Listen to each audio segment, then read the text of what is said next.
السلام علیکم ورحمۃ اللہ وبرکاتہ۔ خواب وہ آئینہ ہیں جو کبھی ہمارے حال کی عکاسی کرتے ہیں اور کبھی مستقبل کی جانب اشارہ۔ آپ کے اپنے چینل علامہ عابد علی اشرفی پر ہم آپ کو خوش آمدید کہتے ہیں۔ امید ہے کہ آپ خیریت سے ہوں گے اور ہم دعا گو ہیں کہ اللہ پاک آپ کو سلامت رکھے۔ کبھی کوئی خواب ایسا ہوتا ہے جو صرف آنکھوں میں نہیں بلکہ دل کی گہرائیوں میں بھی لرزہ طاری کر دیتا ہے، اور جب خواب میں نظر آئے علم عباس یا ذوالجناح شہزادہ حسین کا وفادار جانور اور وہ زمین پر گرا ہوا ہو، تو یہ منظر محض ایک خواب نہیں بلکہ ایک ایسی روحانی صدا ہے جو انسان کے باطن کو جھنجھوڑ کر رکھ دیتی ہے۔ اسلامی تعبیرات کے مطابق خواب میں علم یا ذوالجناح کو زمین پر گرا ہوا دیکھنا امت کی حالت دین سے دوری اور حق کے پرچم کی بے قدری کا اشارہ ہو سکتا ہے۔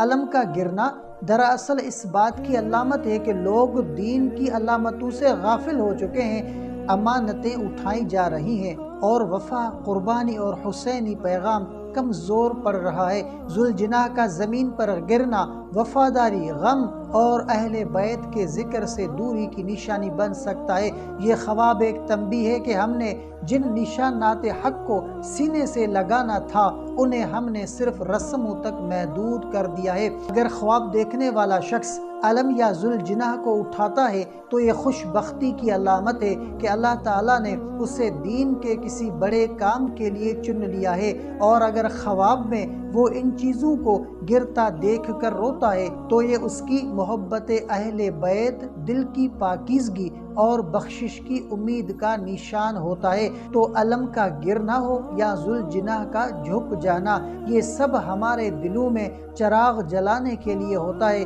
یہ خواب کہتا ہے کہ اٹھو، اہل بیت کے پیغام کو پھر سے بلند کرو، حق کے پرچم کو دل میں بساؤ اور ذوالجناح کے قدموں سے وفاداری سیکھو۔ اللہ ہمیں سچوں کی راہ پر چلنے، حق کی نشانیوں کو عزت دینے اور اہل بیت کے پیغام کو پوری زندگی میں اپنانے کی توفیق عطا فرمائے۔ تو امید ہے کہ آپ کو یہ ویڈیو پسند آئی ہوگی۔ اگر آپ کو یہ ویڈیو پسند آئی ہے تو ویڈیو کو لائک کریں اور شیئر کریں۔